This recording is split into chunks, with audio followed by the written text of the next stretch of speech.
TV Câmara, Natal.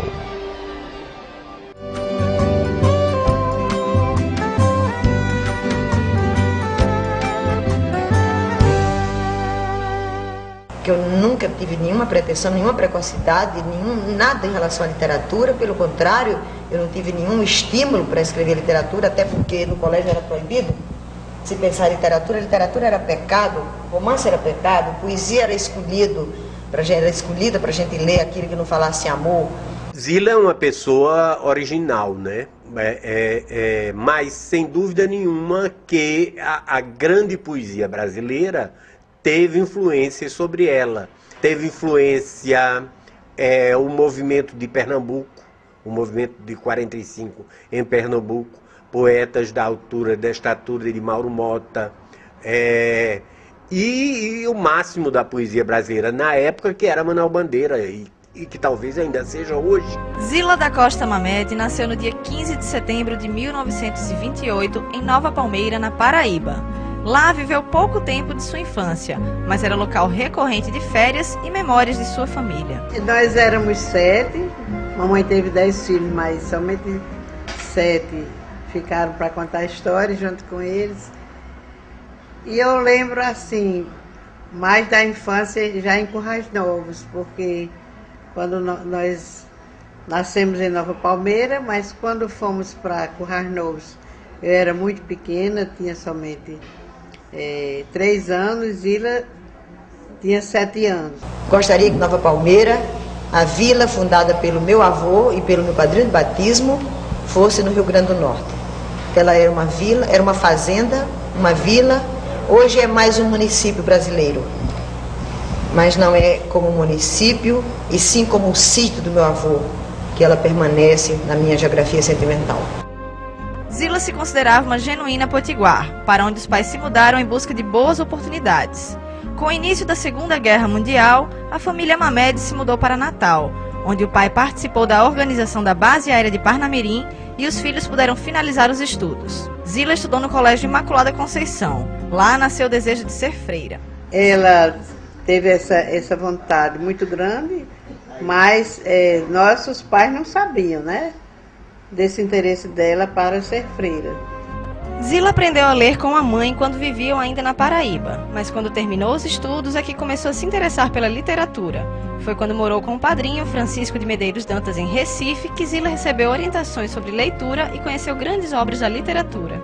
O padrinho dela de batismo era um médico, diretor do Hospital dos Leprosos em Recife, e ela ia muito à casa dele em Recife.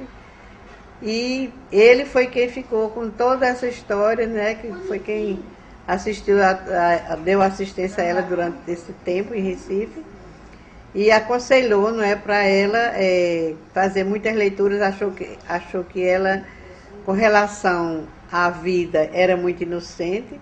Ele deu muita orientação através de aconselhamentos e de livros que ele colocou nas mãos dela para ela ler, e dali ela mudou, não é?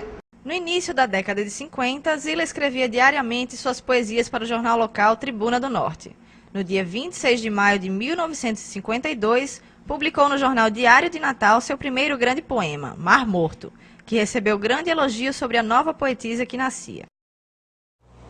Parado o morto mar de minha infância, sem sombras nem lembranças de sargaços, por onde roçam asas de gaivotas, perdendo-se num rumo duvidoso. Pesado mar sem gesto, mar sem ânsia, sem praias, sem limites, sem espaços, sem brisas, sem cantigas, mar sem rotas, apenas mar incerto, mar brumoso. Criança penetrando no mar morto, em busca de um brinquedo colorido que julga ver no morto mar vogando. Infância nesse mar que não tem porto, no mar sem brilho, vago, indefinido, onde não há nem sonhos navegando. O crítico literário Antônio Pinto de Medeiros, que tinha um suplemento importantíssimo no Diário de Natal, um suplemento que chamava-se o Santo Ofício, né? Nesse suplemento, Antônio Pinto publica 2 poemas de Zila com muitos elogios. Então, a partir dali, que o próprio Antônio, foi a partir daquele momento que Antônio Pinto, segundo ele próprio disse, que reconheceu, viu que Zila era poeta, foi a partir daquele momento que ele passa a dar um apoio muito grande a ela. Em outubro de 1952, Zila publica seu primeiro livro, Rosa de Pedra, uma coletânea de poemas que ela publicou em jornais locais e nacionais. É um livro que tem influência direta de quê? Da chamada geração pós-45, majoritariamente constituído de sonetos. E é um livro de estreante, embora de uma estreia de qualidade. Uma das maiores influências de Zila em toda a vida é a paixão pelo mar. É um ponto notável da vida e da obra de Zila, né? Na parte da vida, a atração extraordinária que ela teve pelo mar, vindo com o pai dela de automóvel e chegando num canavial, ela viu uma coisa parecida com aquilo que ela pensava que fosse o mar. Quer dizer, um canavial imenso, verde, né? As folhas vão se ondulando como se fossem ondas, como se disseram a ela que assim era o mar. E ela pergunta ao pai se aquilo era o mar, né? É a primeira vez que ela se mostra assim, com essa curiosidade, com esse anseio de ver o mar.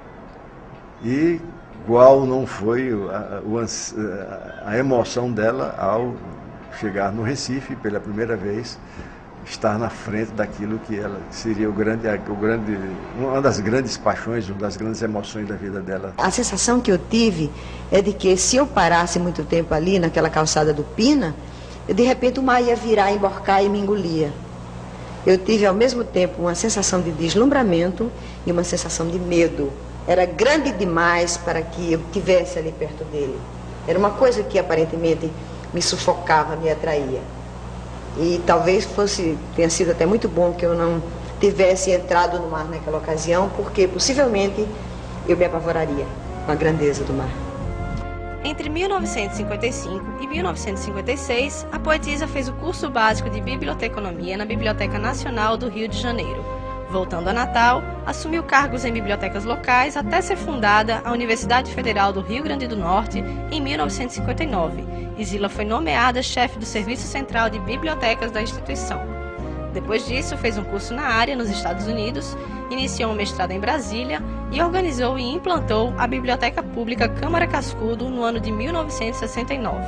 A moderna biblioteconomia, né, ainda não se fazia, e Zila foi a primeira pessoa do Estado a ter um curso assim a nível superior. Então, ela que já era encantada por livros, ela que já era bibliotecária do Ateneu, né? Ela que também no Rio de Janeiro assumiu algumas funções de bibliotecária, no CNPq e em outros lugares. Bem, então Zila volta com o diploma de bibliotecária e volta com enorme vontade de fazer, de trabalhar, de melhorar as coisas aqui. E encontrou, por sorte, as portas abertas da universidade, que estava se implantando numa fase de muito entusiasmo também, graças ao apoio do reitor Onofre Lopes. A Zila começa a formar o primeiro núcleo, que seria a futura biblioteca da universidade. A biblioteca hoje, que muito merecidamente tem o nome dela, né? Nesse tempo, ela publicou mais 2 livros de poesia, Salinas e O Arado. Variando entre temas que revelam a terra, o mar e a infância, as obras trazem aspectos que tocam a vivência da poetisa. Esse livro é um livro transitivo na obra dela.